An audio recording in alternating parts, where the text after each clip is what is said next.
দেখতে পাচ্ছেন আমার মুরগি এখানে ডিম পারতেছে।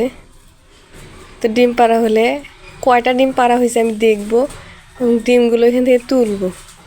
অনেক দিন ধরে ডিম পারতেছে, আমি বুঝতে পারিনি যে এখানে সে ডিম পারতেছে। তো দেখেন মুরগি উঠে গেছে, এখানে কতগুলো ডিম হয়েছে।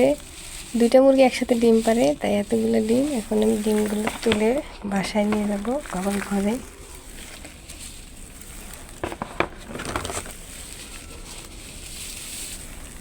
একটা রেখে দেব, কারণ মুরগি একটা ডিম দেখে আবার ডিম পারবে।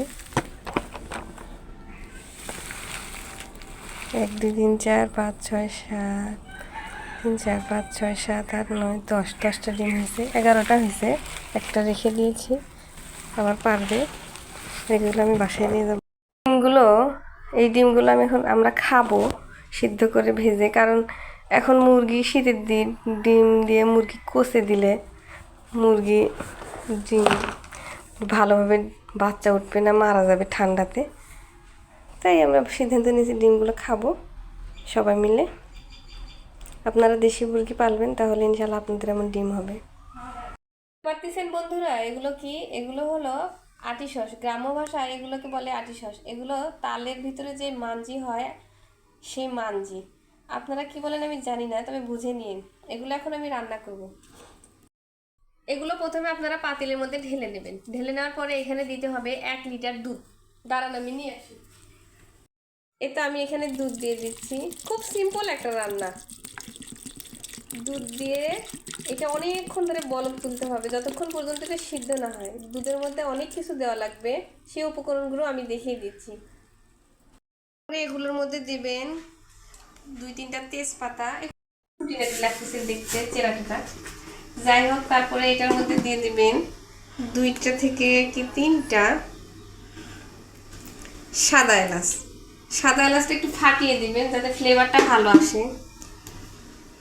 বাস। আপনারা দুধের সাথে ইচ্ছা করলে পানিও অ্যাড করতে পারেন, কিন্তু আমি পানি দেবো না, আমি খালি দুধের মধ্যেই রান্না করবো। এখন দিয়ে দেবেন এখানে চিনি। আপনি যতটুকু মিষ্টি খাবেন ততটুকু। আমরা একটু মিষ্টি বেশি খাই, তো আমরা একটু হাফ কেজির মতো চিনি দেব। চিনিটা দিয়ে নিলাম। তারপরে এটাকে এখন দুস্তুল হারে বলক তোলা লাগবে, সিদ্ধ করা লাগবে। এখানে আমার চুলার মধ্যে একটা তরকারি হচ্ছে খাসির গোশত দিয়ে কদু। বাংলা ভাষায় আপনারা কি বলেন আমি জানি না, আমি কদু বলি। মহানবীর প্রিয় খাবার হলো এই কদু। আর এই কদুকে অনেকে ছাচিলাও বলে, আর কি বলে তা আমি জানি না। যাই হোক, আমি কদুই বলি, আপনারা বুঝে নিন।